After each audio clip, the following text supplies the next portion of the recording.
Welcome to ప్రజా TV Telugu. ప్రతి క్షణం ప్రజాక్షేమం కోసం.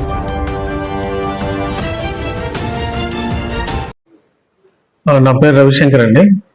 నేను మన all India SC ST gazetted అధికారుల సంక్షేమ సంఘంకి జాతీయ ప్రధాన కార్యదర్శి.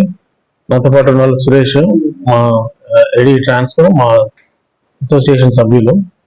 సో నేడు ముఖ్యంగా ఈ పత్రికా సమావేశం దేని గురించి అంటే, రిజర్వేషన్లు ఏవైతే ఉద్యోగుల పదోన్నతుల్లో ఇంప్లిమెంట్ చేయాలని ఉందో, సో దానికి సంబంధించి నిన్న మన రాష్ట్ర సచివాలయమైనటువంటి దగ్గర మన మంత్రివర్గ ఉపసంఘం మీటింగ్ జరిపారు.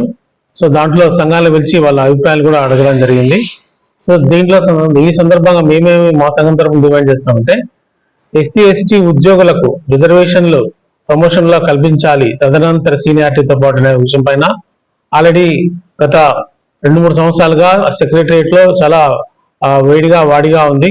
సో ఈ విషయం పైన మా సంఘం డిమాండ్ చేసేది ఏంటంటే, సుప్రీంకోర్టు జడ్జిమెంట్ జర్నల్ సింగ్ 2 ఏదైతే ఉందో దాన్ని ఖచ్చితంగా అమలు చేయాలని చెప్తున్నాము.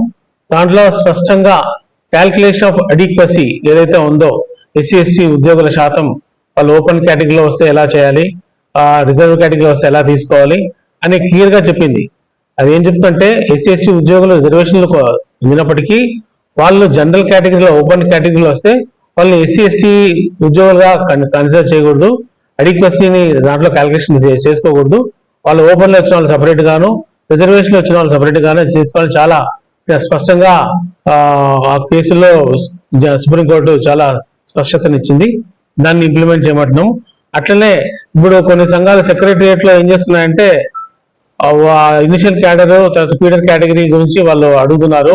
సో మేము డిమాండ్ చేసేది ఏంటంటే, మేము ఫీడర్ కేటగిరీని బేస్ చేసుకొని క్యాల్కులేషన్ చేయాలని డిమాండ్ చేస్తున్నాము. ఇది దాదాపు 1994లోనే 2005లోనే పార్లమెంట్ కూడా చట్టం చేసింది, రాజ్యాంగ సవరణ చేసేసి. ఎందుకంటే ఎస్సీ ఎస్టీలకు తరతరాలుగా కొన్ని వేల సంవత్సరాల నుంచి కొన్ని వాటికి లోన్ అయ్యారు. వాళ్ళని అనగారిన వర్గాలుగా చేయడం జరిగింది, అంటరాని వారిగా చూడడం జరిగింది. కాబట్టి వీళ్ళకు ప్రమోషన్ లో రిజర్వేషన్ కల్పించి ఆ నష్టాన్ని భర్తీ చేస్తామనే ఉద్దేశంతో పార్లమెంట్ ఈ చట్టం చేసింది. దాని తర్వాత కూడా సుప్రీంకోర్టు జడ్జిమెంట్స్ కూడా చాలా వరకు అనుకూలంగా వచ్చినాయి.